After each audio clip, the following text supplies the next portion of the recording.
ರಾಯರದೊಂದು ಧ್ಯಾನಮಾಲ ಅಂತ ಒಂದು ಧ್ಯಾನ ಯೋಗದ ಗದ್ದೆ ಇದೆ. ಅದರಲ್ಲಿ ಹೇಳ್ತಾರೆ, ಪ್ರತಿದಿನ 1 ಗಂಟೆ ದೇಹ ಅಳ್ಳಾಡಿಸದೆ ದೇವರನ್ನ ಧ್ಯಾನ ಮಾಡಿದ್ರೆ 6 ತಿಂಗಳಲ್ಲಿ ದೇವರ ದರ್ಶನ ಆಗುತ್ತೆ ಅಂತಾರೆ. ಈ ಧ್ಯಾನದ ಸಿದ್ಧಿ ಬಂದ ಮೇಲೆ ಆಮೇಲೆ ನಮಗೆ ಒಳಗೆ ಅಪರೋಕ್ಷ ಜ್ಞಾನ ಆಗುವಂಥ ಸಾಧ್ಯತೆ ಇದೆ. ಈ ಮೋಕ್ಷ ಅಂದರೆ ಏನು? ಮೋಕ್ಷ ಸನ್ಯಾಸ ಯೋಗ, ಇದು 18ನೇ ಅಧ್ಯಾಯ. ಅಧಿಕ ಮಾಸದ ಪೂರ್ವಭಾವಿಯಾಗಿ ನಾರಾಯಣ ಅಂದಾಗ ಏನು ಪುಣ್ಯ ಬರುತ್ತೆ, ಅಧಿಕ ಮಾಸದಲ್ಲಿ ದೇವರನ್ನ ಕುರಿತು ಸ್ತೋತ್ರ ಮಾಡಿದಾಗ ಅದಕ್ಕಿಂತ ಹೆಚ್ಚಿನ ಫಲ ಬರುತ್ತೆ. ಈಗ ಒಂದು ಆತ್ಮದ ಬಗ್ಗೆ ಈ ಎಷ್ಟೊಂದು ಶ್ಲೋಕಗಳಿದೆ ಈ 2ನೇ ಅಧ್ಯಾಯದಲ್ಲಿ. ಆ ಕೃಷ್ಣ ಏನು ಹೇಳ್ತಾರೆ? ಇವತ್ತು ನಾವು ಯಾರು ಇಲ್ಲ ಅಂತ ಆಗೋದೇ ಇಲ್ಲ, ಇದೇವೆ, ಎಲ್ಲೆಲ್ಲೋ ಇರ್ತೇವೆ, ಮತ್ತೆ ಒಟ್ಟಾಗ್ತೇವೆ. ನಜಾಯತೆ ಮ್ರಿಯತೆ ವಾ ಕದಾಚಿನ್ ನಾಯಂ ಭೂತ್ವಾ ಭವಿತಾ ವಾನಭೂಯ ಅಜೋ ನಿತ್ಯ ಶಾಶ್ವತೋಯಂ ಪುರಾಣೋ ನಹನ್ಯತೆ ಹನ್ಯಮಾನೇ ಶರೀರೆ. ನಾವು ಸೈನ್ಸಲ್ಲಿ ನೋಡ್ತೀವಿ, ಬಯಾಲಜಿನಲ್ಲಿ ನಮ್ಮ ಬಾಡಿ ಪಾರ್ಟ್ಸ್ ಎಲ್ಲ ನೋಡ್ತೀವಿ, ಸೆಲ್ಸು, ಟಿಶ್ಯೂಸು, ಆರ್ಗನ್ ಸಿಸ್ಟಮ್ಸು, ಇದೇ ಬೇರೆ. ಆಧ್ಯಾತ್ಮ ಹೇಳುವಂತಹ ನಮ್ಮ ದೇಹ ರಚನೆನೇ ಬೇರೆ. ಸ್ನೇಹಿತರೆ, ನಿಮಗೆ ಒಂದು ಪ್ರಶ್ನೆ, ಜೀವನದಲ್ಲಿ ಒಂದೇ ಸಲನಾದರೂ ನೀವು ಭಗವದ್ಗೀತೆನ ಸಂಪೂರ್ಣವಾಗಿ ಕೇಳಿದ್ದೀರಾ? ನಾನು ಯಾರು ಅನ್ನೋ ಪ್ರಶ್ನೆ ಬಂದರೆ ಅದಕ್ಕೆ ಗೀತೆ ಉತ್ತರ ಕೊಟ್ಟಿದೆ. ಸಾಯೋವಾಗ ಏನಾಗುತ್ತೆ? ಗೀತೆ ಉತ್ತರ ಕೊಟ್ಟಿದೆ. ಕರ್ಮ ಮಾಡಬೇಕಾ ಬಿಡಬೇಕಾ, ಇಲ್ಲ ಬರೀ ಜ್ಞಾನದಲ್ಲಿರಬೇಕಾ? ಗೀತೆ ಉತ್ತರ ಕೊಟ್ಟಿದೆ. ಮಾನವ ಜೀವನದ ಪ್ರತಿ ಪ್ರಶ್ನೆಗೆ ಒಂದೇ ಒಂದು ಪುಸ್ತಕ, ಅದು ಭಗವದ್ಗೀತೆ. ಮೇ 17, 2026 ಅಧಿಕ ಜ್ಯೇಷ್ಠ ಮಾಸ ಪ್ರಾರಂಭ ಆಗ್ತಾ ಇದೆ. 3 ವರ್ಷಕ್ಕೊಮ್ಮೆ ಬರುವಂತಹ ಪುರುಷೋತ್ತಮ ಮಾಸ ಇದು. ಈ 30 ದಿನ ಗೀತೆ ಕೇಳಿದ್ರೆ ನಿಮಗೆ ಸಿಗೋ ರಿಸಲ್ಟ್ ಇದೆಯಲ್ಲ, ಫಲ, ಅದು 100x ಅಂದರೆ 100 ಪಟ್ಟು ಜಾಸ್ತಿ. ವೇದಿಕ್ ವೆಲ್ನೆಸ್ನಲ್ಲಿ ಈ ಒಂದು ಸೀರೀಸ್ ಕೊಡೋದಕ್ಕೆ ನಾವು ಸಿದ್ಧವಾಗಿದ್ದೀವಿ. ಈ ಭಗವದ್ಗೀತೆಯನ್ನು ನಮಗೆ ಮಕ್ಕಳಿಗೂ ಅರ್ಥ ಆಗೋ ಥರ, ನಮ್ಮ ಬುದ್ಧಿಮಟ್ಟಕ್ಕೆ ಇಳಿದು ನಮ್ಮ ಮನಸ್ಸಿಗೆ ನಿಲುಕೋ ಹಾಗೆ ಸಿಂಪಲ್ ಆಗಿ ಎಕ್ಸ್ಪ್ಲೈನ್ ಮಾಡುವಂತಹ ವಿದ್ವಾಂಸರು ಯಾರು? ಅವರೇ ನಮ್ಮ ವಿದ್ವಾನ್ ಬೆಮ್ಮತ್ತಿ ಶ್ರೀ ವಿಜೇಂದ್ರಾಚಾರ್ಯರು. ಮೈಸೂರಿನಲ್ಲಿ ಆಂಬ್ರಣಿ ಗುರುಕುಲ ಅಂದರೆ ಮಕ್ಕಳಿಗೆ, ಹೆಣ್ಣು ಮಕ್ಕಳಿಗೋಸ್ಕರ ಒಂದು ವೇದ ಪಾಠಶಾಲೆ ನಡೆಸ್ತಾ ಇದ್ದಾರೆ ಇವರು.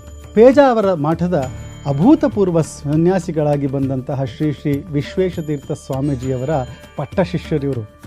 ಬೆಂಗಳೂರಿನ ಪೂರ್ಣಪ್ರಜ್ಞ ವಿದ್ಯಾಪೀಠದಲ್ಲಿ ವೇದಾಧ್ಯಯನ ಮಾಡಿದಂತಹ ಘನ ವಿದ್ವಾಂಸರು, ತುಂಬ ಹಿರಿಯ ವಿದ್ವಾಂಸರು ಶ್ರೀ ಬೆಮ್ಮತ್ತಿ ವಿಜೇಂದ್ರಾಚಾರ್ಯರು. ಇವರ ಜೊತೆ ನಾವು 30 ದಿನಗಳ ಕೂಡ ಪ್ರತಿದಿನ ಬೆಳಗ್ಗೆ ಒಂದೊಂದು ಎಪಿಸೋಡನ್ನ ಪಾಡ್ಕಾಸ್ಟ್ನ ಪ್ರಸಾರ ಮಾಡ್ತಿದ್ದೀವಿ. ತಾವು ಈ ಒಂದು ಭಗವದ್ಗೀತೆಯ ಒಂದು ಏನು ಬೋಧೆ ನಮಗೆ ಕೊಡ್ತಾ ಇದ್ದೀರಾ, ಇದು ತುಂಬ ವಿಶೇಷ. ನಮಗೆ ನಾವೆಲ್ಲ ಭಾಗ್ಯವಂತರು ಅಂತ ತಿಳಿತೀನಿ ನಾನು. ಈ ಅಧಿಕ ಮಾಸದಲ್ಲಿ ಈ ಒಂದು ಭಗವದ್ಗೀತೆಯ ಮಹತ್ವ ಏನು ಅಂತ ತಾವು ಯಾಕೆ ಇದನ್ನು ಕೇಳಬೇಕು, ಕೇಳಿದ್ರೆ ಜನಗಳಿಗೆ ಏನು ಇದರಿಂದ ಲಾಭ, ಇದರ ಬಗ್ಗೆ ತಿಳಿಸೋದಾದ್ರೆ. ಇದೊಂದು ಅನ್ಪ್ರೆಸಿಡೆಂಟೆಡ್ ಜರ್ನಿ ಅಂತ ಹೇಳ್ಬೋದು. ಒಂದು ವಿನೂತನ ಶೈಲಿಯಲ್ಲಿ ನಾವು ಭಗವದ್ಗೀತೆನ ನೋಡ್ತೀವಿ, ಸಾಮಾನ್ಯ ಕ್ರಮದಲ್ಲಿ ಅಲ್ಲ. ಬಹುಶಃ ಇವತ್ತು ನಮ್ಮ ಸಂವಾದ 15ನೇ ಅಧ್ಯಾಯದಿಂದಲೇ ಆರಂಭವಾಗ್ತಾ ಇದೆ. ಅದಕ್ಕೆ ದೇವರು ಹೇಳಿದ ಎಲ್ಲ ದಿನಗಳಿಗೂ ಆಯಾ ಉಪನಯನ, ವಿವಾಹ ಇತ್ಯಾದಿ ಕರ್ಮಗಳಿಂದ ಮಹತ್ವ ಇದೆ. ನನ್ನನ್ನೇ ಚಿಂತನೆ ಮಾಡುವ ಮೂಲಕ ಅಧಿಕವಾದದ್ದು, ಅಧಿಕಸ್ಯ ಅಧಿಕಂ ಫಲಂ ಅಂತ ಈ ಅಧಿಕ ಮಾಸದ ಹಿನ್ನೆಲೆಯಲ್ಲೇ ಹೊರಟ ಮಾತು ಅದು. ಅಧಿಕ ಮಾಸದ ಪೂರ್ವಭಾವಿಯಾಗಿ ನಾರಾಯಣ ಅಂದಾಗ ಏನು ಪುಣ್ಯ ಬರುತ್ತೆ, ಅಧಿಕ ಮಾಸದಲ್ಲಿ ದೇವರನ್ನ ಕುರಿತು ಸ್ತೋತ್ರ ಮಾಡಿದಾಗ ಅದಕ್ಕಿಂತ ಹೆಚ್ಚಿನ ಫಲ ಬರುತ್ತೆ. ಸಾಮಾನ್ಯವಾಗಿ ನಾವು 1ನೇ ಅಧ್ಯಾಯದಲ್ಲಿ ಶುರು ಮಾಡ್ತೀವಿ, ಇಲ್ಲಿ ಅದನ್ನು ಮಾಡ್ತಾ ಇಲ್ಲ. ಯಾಕೆ ಅಂದರೆ ಭಗವದ್ಗೀತೆಯ ಎಸೆನ್ಸ್ ಅಂದರೆ 700 ಶ್ಲೋಕಗಳ ಎಸೆನ್ಸ್, ಸಾರ ಅದಿರೋದು ಒಂದೇ ಒಂದು ಅಧ್ಯಾಯದಲ್ಲಿ. ಯಾವುದ ಅಧ್ಯಾಯ ಅಂತೀರಾ? ಅದೇ 15ನೇ ಅಧ್ಯಾಯ, 15th ಚಾಪ್ಟರ್. ಅದಕ್ಕೆ ಹೆಸರೇ ಪುರುಷೋತ್ತಮ ಯೋಗ ಅಂತ. ಈ ಅಧಿಕ ಮಾಸಕ್ಕೆ ಇನ್ನೊಂದು ಹೆಸರು ಏನು ಗೊತ್ತಾ? ಪುರುಷೋತ್ತಮ ಮಾಸ ಅಂತಾನೆ. ಏನಕ್ಕೆ ಕಾರಣ? ಇದೇ ಕಾರಣ. ಈ ಗೀತೆಯ ಹೃದಯ ಏನಿದೆಯಲ್ಲ, ಮತ್ತೆ ಈ ಮಾಸದ ಹೆಸರು ಏನಿದೆ, ಇದು ಎರಡೂ ಒಂದೇ ಪದ, ಅದು ಪುರುಷೋತ್ತಮ, ಅವನೇ ಶ್ರೀಕೃಷ್ಣ. ಇದು ಕೇವಲ ಕಾಕತಾಳೀಯ ಅಲ್ಲ, ಅಂದರೆ ಇದೊಂದು ಕೋಇನ್ಸಿಡೆನ್ಸ್ ಅಲ್ಲ, ಇದೊಂದು ಕಾಸ್ಮಿಕ್ ಡಿಸೈನ್ ಅಂತ ಹೇಳ್ಬೋದು. ಈ ಪುರುಷೋತ್ತಮ ಯೋಗದ ಅಂದರೆ 15ನೇ ಚಾಪ್ಟರಿಂದ ನಾವು ಈ ಭಗವದ್ಗೀತೆ ಶುರು ಮಾಡ್ತೀವಿ. ಇದನ್ನು ನಾನು ಹೇಳಿದೆ ಗೀತೆಯ ಎಸೆನ್ಸ್ ಅಂತ. ಅವನು ಊರ್ಧ್ವ ಅಂದರೆ ಮೇಲಿದ್ದಾನೆ ವಿಷ್ಣು, ಅಧಶಾಖ ಶಾಖೋಪಶಾಖೆಗಳು ಅವನನ್ನು ಆಶ್ರಯಿಸಿಕೊಂಡಿರುವಂತಹ ಸಮಸ್ತ ಪ್ರಪಂಚ ಅಂದರೆ ರಮಾ ಬ್ರಹ್ಮಾದಿ ಸಮಸ್ತ ಜಗತ್ತು ಅವನ ಆಧಾರದಲ್ಲಿದೆ. ಇದಕ್ಕೆಲ್ಲ ನಿರೂಪಣೆ ಮಾಡುವಂತಹದ್ದು ಯಾವುದು ಅಂದರೆ ವೇದಗಳು. ಇದರ ನಂತರ ನಾವು ಹೋಗೋದು 15ನೇ ಚಾಪ್ಟರಿಂದ 16 ಅಲ್ಲ, 2ನೇ ಅಧ್ಯಾಯ ಅಂದರೆ ಸಾಂಖ್ಯ ಯೋಗ. ಸೊ ಪುರುಷೋತ್ತಮ ಯೋಗದಲ್ಲಿ ಎಸೆನ್ಸ್ ತಿಳ್ಕೊಂಡ ಮೇಲೆ ನಾವು ಯಾರು ಅಂದರೆ ಕೃಷ್ಣ ಹೇಳ್ತಾನೆ ಅರ್ಜುನನಿಗೆ, ನೀನು ಬರೀ ಈ ದೇಹ ಅಲ್ಲ, ಯುದ್ಧ ಮಾಡು, ಯೋಚನೆ ಮಾಡಬೇಡ, ಇವ್ರನ್ನ ಸಾಯಿಸಬೇಕು ಅಂತ ಯೋಚನೆ ಮಾಡಬೇಡ, ಅವ್ರು ಯಾರೂ ಸಾಯಲ್ಲ, ಅವರೆಲ್ಲ ಆತ್ಮಗಳು. ಈ ಆತ್ಮದ ಬಗ್ಗೆ, ಆತ್ಮಜ್ಞಾನದ ಬಗ್ಗೆ ತಿಳಿಸುವಂಥದ್ದು ಸಾಂಖ್ಯ ಯೋಗ. ಈಗ ಒಂದು ಆತ್ಮದ ಬಗ್ಗೆ ಈ ಎಷ್ಟೊಂದು ಶ್ಲೋಕಗಳಿದೆ ಈ 2ನೇ ಅಧ್ಯಾಯದಲ್ಲಿ. ಆ ಕೃಷ್ಣ ಏನು ಹೇಳ್ತಾನೆ ಅಂದರೆ, ಇದು ಒಣಗಲ್ಲ, ಇದನ್ನು ಕಟ್ ಮಾಡೋಕ್ಕಾಗಲ್ಲ, ಈ ಥರದ್ದೆಲ್ಲ ನಾವು ಕೇಳ್ತೀವಿ. ಯಾಕೆಂದರೆ ಈಗ ಎಲ್ಲ ಮೂವಿಗಳಲ್ಲಿ ಎಲ್ಲನೂ ಅದನ್ನು ತೊಗೊಂಡ್ಬಿಡ್ತಾರೆ. ಇವತ್ತು ನಾವು ಯಾರು ಇಲ್ಲ ಅಂತ ಆಗೋದೇ ಇಲ್ಲ, ಇದೇವೆ, ಎಲ್ಲೆಲ್ಲೋ ಇರ್ತೇವೆ, ಮತ್ತೆ ಒಟ್ಟಾಗ್ತೇವೆ. ನಜಾಯತೆ ಮ್ರಿಯತೆ ವಾ ಕದಾಚಿನ್ ನಾಯಂ ಭೂತ್ವಾ ಭವಿತಾ ವಾನಭೂಯ ಅಜೋ ನಿತ್ಯ ಶಾಶ್ವತೋಯಂ ಪುರಾಣೋ ನಹನ್ಯತೆ ಹನ್ಯಮಾನೇ ಶರೀರೆ. ಕೃಷ್ಣ ಹೇಳ್ತಾನೆ, 2 ನಿತ್ಯತ್ವ ಇದೆ ಇಲ್ಲಿ. ನಾನೂ ನಿತ್ಯ, ನನಗೆ ಅಂಟಿಕೊಂಡಿರುವ ಪ್ರತಿಬಿಂಬರಾದ ಜೀವರಾಶಿಗಳು ನಿತ್ಯ. ಇವನು ಅಕ್ಲೇದ್ಯ, ಅಶೋಷ್ಯ, ಅಚ್ಛೇದ್ಯ, ನಿತ್ಯ ಸರ್ವಗತಸ್ಥಾಣೋ ಅಚಲೋಯಂ ಸನಾತನಃ. ಬೆಂಕಿಯಲ್ಲಿ ಸುಡಲ್ಲ, ಗಾಳಿಯಿಂದ ಡ್ರೈ ಆಗಲ್ಲ, ಒಣಗಿ ಹೋಗಲ್ಲ, ಅಥವಾ ಖಡ್ಗಾದಿಗಳಿಂದ ಛೇದನೆ ಮಾಡಲಿಕ್ಕಾಗಲ್ಲ. ಯಾಕೆಂದರೆ ಒಂದು ರೀತಿ ಜ್ಯೋತಿ. ಈ ಬೆಳಕನ್ನು ತುಂಡು ಮಾಡಿ ಅಡ್ಡ ಕರ್ಟನ್ ಹಿಡಿಬೋದಷ್ಟೇ, ಅದು ತುಂಡು ಮಾಡಲಿಕ್ಕಾಗಲ್ಲ. ಈ 2ನೇ ಅಧ್ಯಾಯದ ಬಗ್ಗೆ ನಾವು ನೋಡ್ತೀವಿ. ಈ ಆತ್ಮದ ಬಗ್ಗೆ ನಮ್ಮ ಜ್ಞಾನ ನಾವು ಪಡ್ಕೊಂಡು ಮುಂದೆ ನಾವು ಹೋಗೋದು 3ನೇ ಅಧ್ಯಾಯಕ್ಕಲ್ಲ, ನಾವು ಹೋಗ್ತಾ ಇರೋದು 17ನೇ ಅಧ್ಯಾಯ, ಅಂದರೆ ಗುಣತ್ರಯ ವಿಭಾಗ. ಈ ಆತ್ಮದ ಗುಣ ಏನು, ಆತ್ಮ ಯಾವುದರಿಂದಾಗಿದೆ, ಏನು ರಾ ಮೆಟೀರಿಯಲಿಂದಾಗಿದೆ? ಇದು ಸತ್ವ, ರಜಸ್, ತಮಸ್ ಅಂತ ಕೃಷ್ಣ ಹೇಳ್ತಾನೆ. ಈ ತ್ರಿಗುಣಗಳಿಂದ ಆದಂತಹ ಜೀವ ಸ್ವಭಾವ, ಅದಕ್ಕೆ ಕನೆಕ್ಷನ್ ಇರೋದು ಈ ತ್ರಿಗುಣಗಳಿರುವಂತಹ ಒಂದು ನಮ್ಮ ಸಂಸಾರ. ಅಂದರೆ ಇಡೀ ಪ್ರಪಂಚ ತ್ರಿಗುಣಮಯ ಅಂತ ಹೇಳ್ತಾನೆ. ಹೇಗೆ ಅದು ತ್ರಿಗುಣಮಯ ಅಂತ ತಿಳ್ಕೊಳ್ಳದೇ ಇದ್ದರೆ ನಮಗೆ ಈ ಗೀತೆ ಅರ್ಥ ಆಗಲ್ಲ. ಸೊ 17ನೇ ಅಧ್ಯಾಯದಲ್ಲಿ ನಾವು ಗುಣತ್ರಯ ವಿಭಾಗವನ್ನು ನಾವು ನೋಡ್ತೀವಿ. ತ್ರಿಗುಣಗಳು ಅಂದರೆ ಏನು, ನೀರು ಯಾವುದು, ಹಾಲು ಯಾವುದು ಅನ್ನೋ ವಿಭಾಗ ನಮಗೆ ಗೊತ್ತಾಗಲ್ಲ. ಹಾಗೆ ಇದು ಆ ಸತ್ವಗುಣ, ರಜೋಗುಣ, ತಮೋಗುಣಗಳು ಆತ್ಮನ ಜೊತೆಗೆ ಸೇರ್ಕೊಂಡು ಬಿಟ್ಟಿದೆ. ಅದನ್ನು ಬಿಡಿಸಬೇಕಾಗಿದೆ. ಎಲ್ಲಿಯ ತನಕ ಅದರ ಆ ಅಂಶವನ್ನು ತೆಗೆಯಲ್ಲ, ಅಲ್ಲಿಯ ತನಕ ಆತ್ಮನಿಗೆ ತನ್ನ ನೈಜ ರೂಪದ ಅಭಿವ್ಯಕ್ತಿ ಆಗಲ್ಲ. ಅದಕ್ಕೆ ಕೃಷ್ಣ ಆ 3 ಗುಣಗಳ ಇಂದ ಆಗುವ ದುಷ್ಪರಿಣಾಮ, ಅದನ್ನು ಬಿಡುವ ಉಪಾಯ, 2ನ್ನೂ ಕೂಡ ತುಂಬ ಚೆನ್ನಾಗಿ ವಿವರಿಸ್ತಾನೆ. ಅಂದರೆ ಇಷ್ಟು ನಾವು ಆ ಕೇಳಿಸ್ಕೊಳ್ಳೋದು ಭಗವಂತನ ಬಗ್ಗೆ ನಾವು ಕೇಳಿಸ್ಕೊಳ್ತಾ ನಮ್ಮ ಒಂದು ತ್ರಿಗುಣಗಳ ಎಫೆಕ್ಟು, ಆ ಸತ್ವದ ಎಫೆಕ್ಟು ಇನ್ಕ್ರೀಸ್ ಆಗುತ್ತೆ ಅನ್ನೋದನ್ನು ತಾವು ತುಂಬ ಚೆನ್ನಾಗಿ ತಿಳಿಸ್ಕೊಟ್ರಿ. ವಾಸ್ತವಿಕವಾಗಿ ಕಲಿಯುಗದಲ್ಲಿ ಶ್ರವಣದಿಂದಲೇ ಮೋಕ್ಷಕ್ಕೆ ಹೊಂದ್ಬಿಡ್ಬೋದು. ಇದನ್ನು ತಿಳ್ಕೊಂಡು ನಾವು ಮತ್ತೆ 13ನೇ ಅಧ್ಯಾಯಕ್ಕೆ ಹೋಗ್ತೀವಿ. ಅದು ನಮ್ಮ ದೇಹ ಹೇಗಾಗಿದೆ ಅಂತ. ಅಂದರೆ ನಮ್ಮ ದೇಹದಲ್ಲಿ ಏನಿದೆ, ನಾವು ಸೈನ್ಸಲ್ಲಿ ನೋಡ್ತೀವಿ, ಬಯಾಲಜಿನಲ್ಲಿ ನಮ್ಮ ಬಾಡಿ ಪಾರ್ಟ್ಸ್ ಎಲ್ಲ ನೋಡ್ತೀವಿ, ಸೆಲ್ಸು, ಟಿಶ್ಯೂಸು, ಆರ್ಗನ್ ಸಿಸ್ಟಮ್ಸು, ಇದೇ ಬೇರೆ. ಆಧ್ಯಾತ್ಮ ಹೇಳುವಂತಹ ನಮ್ಮ ದೇಹ ರಚನೆಯೇ ಬೇರೆ. ಕೃಷ್ಣ ಹೇಳ್ತಾನೆ, ಕ್ಷೇತ್ರ, ಕ್ಷೇತ್ರಜ್ಞ, ಪುರುಷ, ಪ್ರಕೃತಿ. ಪುರುಷ ಅಂದರೆ ಜೀವ, ಪ್ರಕೃತಿ ಅಂದರೆ ಈ ತ್ರಿಗುಣಗಳು. ಅಲ್ಲಿ ನಾವೇನು ತ್ರಿಗುಣಗಳ ಬಗ್ಗೆ ಕಲ್ತ್ಕೊಳ್ತೀವಿ, ಅದೇ ನಮ್ಮ ದೇಹದಲ್ಲಿ ಕೆಲಸ ಆಗ್ತಾ ಇದೆ ಅನ್ನೋದು ಈ 13ನೇ ಅಧ್ಯಾಯ ಕ್ಷೇತ್ರ, ಕ್ಷೇತ್ರಜ್ಞ ಯೋಗ. ಈ ದೇಹದಲ್ಲಿ ಕ್ಷೇತ್ರಜ್ಞನಾದವನು ಪರಮಾತ್ಮನೇ. ಇನ್ನು ಪ್ರಶ್ನೆ ಬರೋದೇನು ಅಂದರೆ, ಇದು ಜೀವನಿಗೆ ಸಂಬಂಧಪಟ್ಟ ದೇಹ, ಅದು ಜೀವನಿಗೆ ಗೊತ್ತಾಗಬೇಕು, ಪರಮಾತ್ಮನಿಗೆ ಯಾಕೆ ಗೊತ್ತಾಗ್ತಾ ಇಲ್ಲ ಅಂತ. ಅದು ತಪ್ಪು ಕಲ್ಪನೆ. ಯಾಕೆ ಅಂದರೆ ಈ ದೇಹ ಜೀವಾತ್ಮನಿಗೆ ಸಂಬಂಧಪಟ್ಟದ್ದಲ್ಲ. ತನು ನಿನ್ನದೋ, ಜೀವನ ನಿನ್ನದೋ, ಅನುದಿನದಲ್ಲಿ ಬಾಹು ಸುಖ ದುಃಖ ನಿನ್ನದಯ್ಯ ಅಂತ ಇದರ ನಿರ್ಮಾತೃ ಭಗವಂತನೇ. ಹಾಗಾಗಿ ಈ ಕ್ಷೇತ್ರ ನಮ್ಮದಲ್ಲ, ಇದು ಬಾಡಿಗೆ ಮನೆ ಅಂತ ಮೊದಲು ಅರ್ಥ ಮಾಡಿಕೊಳ್ಬೇಕು. ಯಜಮಾನ ಯಾರು ಅಂದರೆ ನಾನು ಅಂತ ಕೃಷ್ಣ ಎಷ್ಟು ಹೇಳಿದ್ದಾನೆ.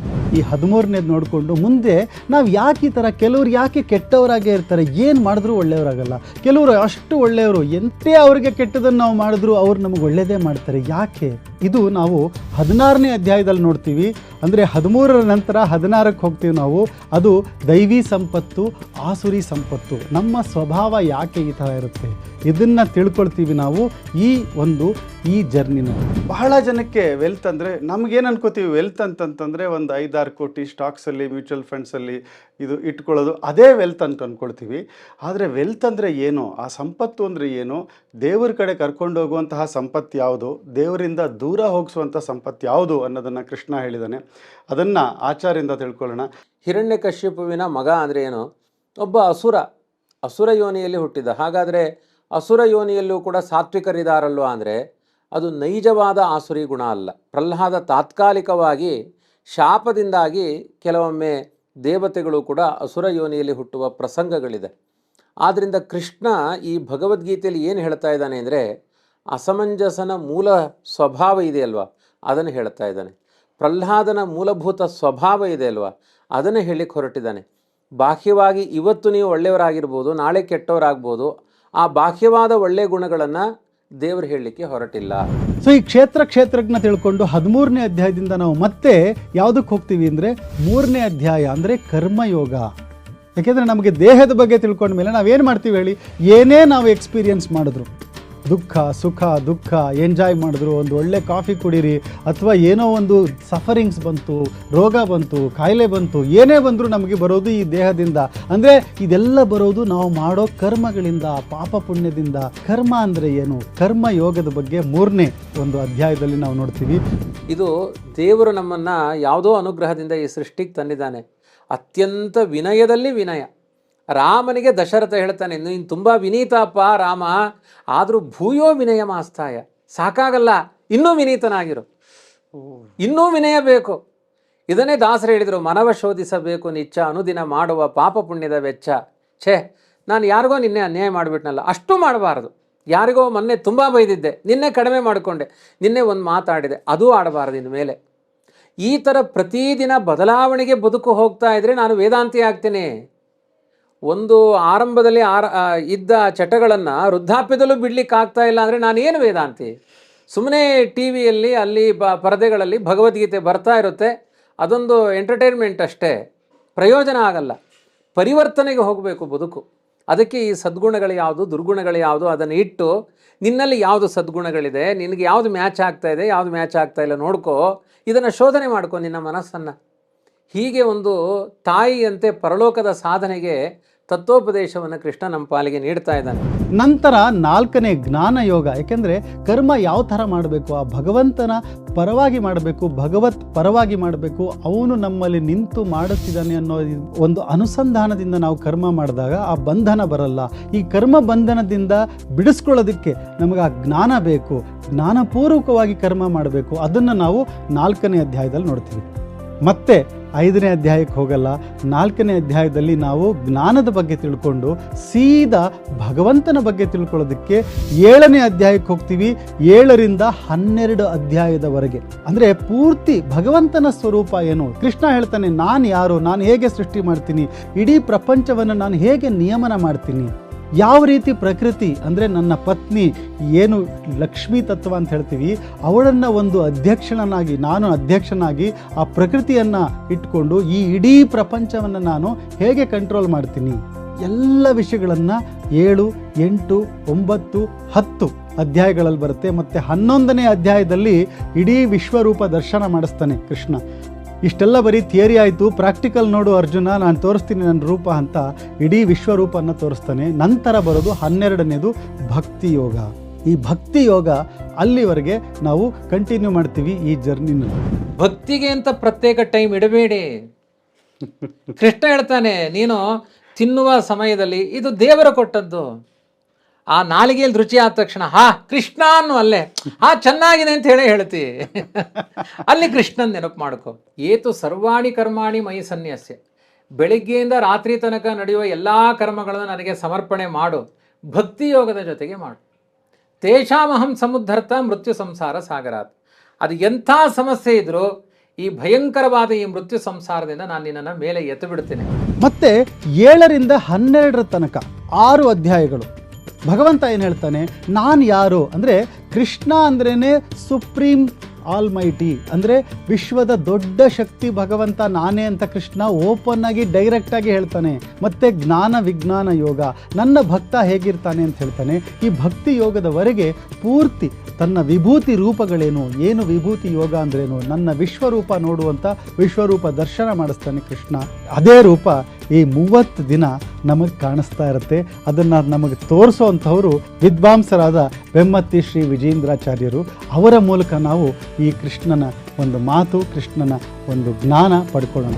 ಪಶ್ಯ ಆದಿತ್ಯಾನ್ ವಸೂನ್ ರುದ್ರಾನ್ ಅಶ್ವಿನೋ ಮರುತಸ್ತತ.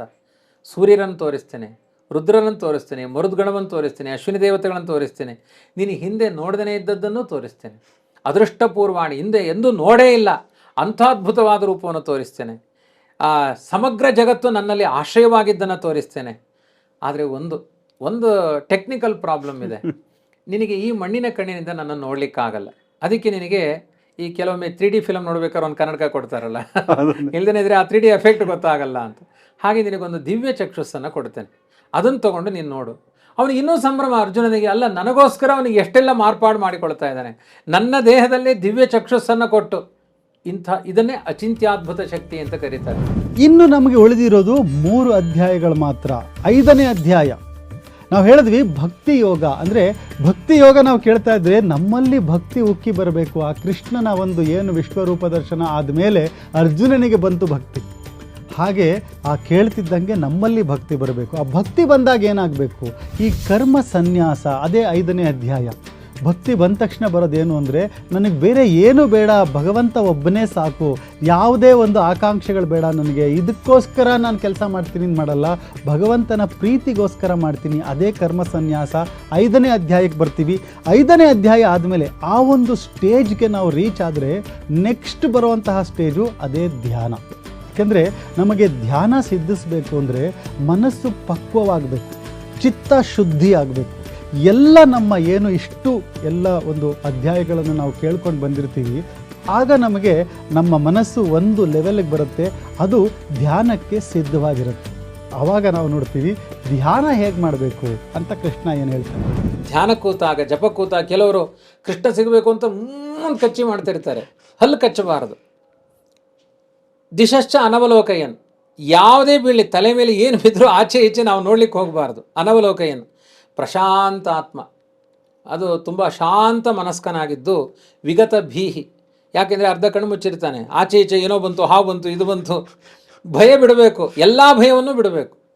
ಬ್ರಹ್ಮಚಾರಿ ವ್ರತೆ ಸ್ಥಿತ, ಬ್ರಹ್ಮಚರ್ಯ ವ್ರತದಲ್ಲಿ ಅಂದರೆ ದೇವರಲ್ಲೇ ಆಸಕ್ತನಾಗಿರಬೇಕು. ಮನಸ್ಸಂಯಮ್ಯ, ಮನಸ್ಸನ್ನು ನಿಗ್ರಹಿಸಿಕೊಂಡು ದೇವರನ್ನ ಧ್ಯಾನ ಮಾಡಬೇಕು.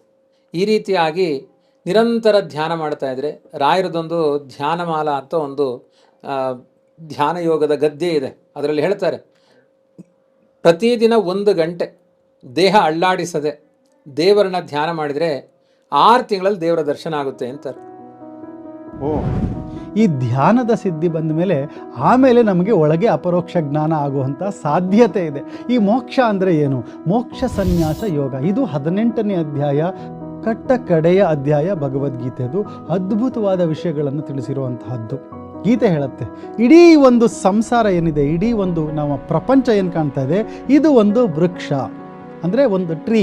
ಅದು ಹೇಗಿದೆ, ಅದರ ಬೇರ್ ಕೆಳಗಡೆ ಇಲ್ಲ, ಬೇರ್ ಮೇಲ್ಗಡೆ ಇದೆ, ರಂಬೆ ಕೊಂಬೆಗಳೆಲ್ಲ ಕೆಳಗಡೆ ಇದೆ. ಅಂದರೆ ಈ ಮರದ ಬೇರಿಗೆ ನಾವು ಅಂಟ್ಕೊಂಡಿದ್ದೀವಿ, ಕೆಳಗಡೆಯಿಂದ ನಾವು ಆ ಬೇರಿನ ಮೂಲಕ ಮದರ್ ರೂಟ್ ಅಂತೀವಲ್ಲ, ಆ ಮದರ್ ರೂಟ್ ಇದೆಯಲ್ಲ ಅದೇ ಕೃಷ್ಣ.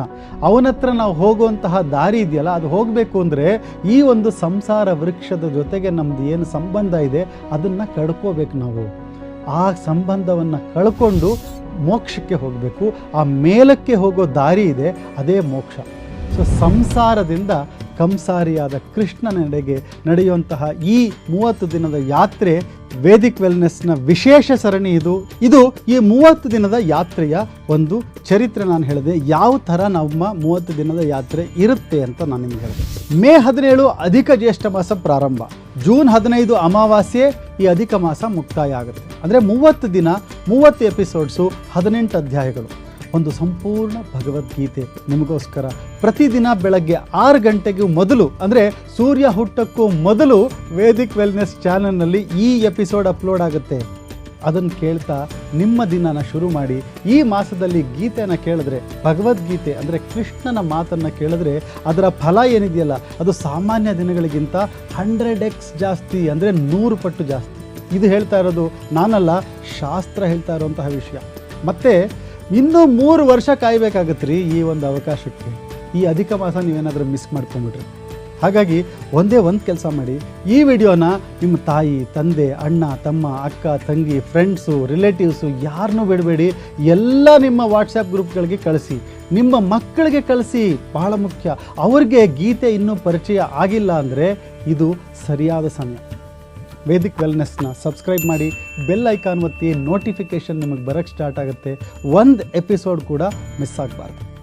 ಇದು ಕೇವಲ ಒಂದು ಯಾವುದೋ ಯೂಟ್ಯೂಬ್ ಸೀರೀಸ್ ಅಲ್ಲ, ಇದು ನಿಮ್ಮ ಜೀವನದ 30 ದಿನ ಶ್ರೀಕೃಷ್ಣನ ಮಾತು ಕೇಳ್ತಾ ಸಂಸಾರದಿಂದ ಕಂಸಾರಿಯಾದ ಶ್ರೀಕೃಷ್ಣನ ಕಡೆಗೆ ನಡೆಯುವಂತಹ ಯಾತ್ರೆ ಒಂದು ದಿನನೂ ಮಿಸ್ ಮಾಡ್ಕೋಬೇಡಿ. ಮಾಡ್ಕೊಳ್ಳಲ್ಲ ತಾನೇ? ಜೈ ಶ್ರೀಕೃಷ್ಣ.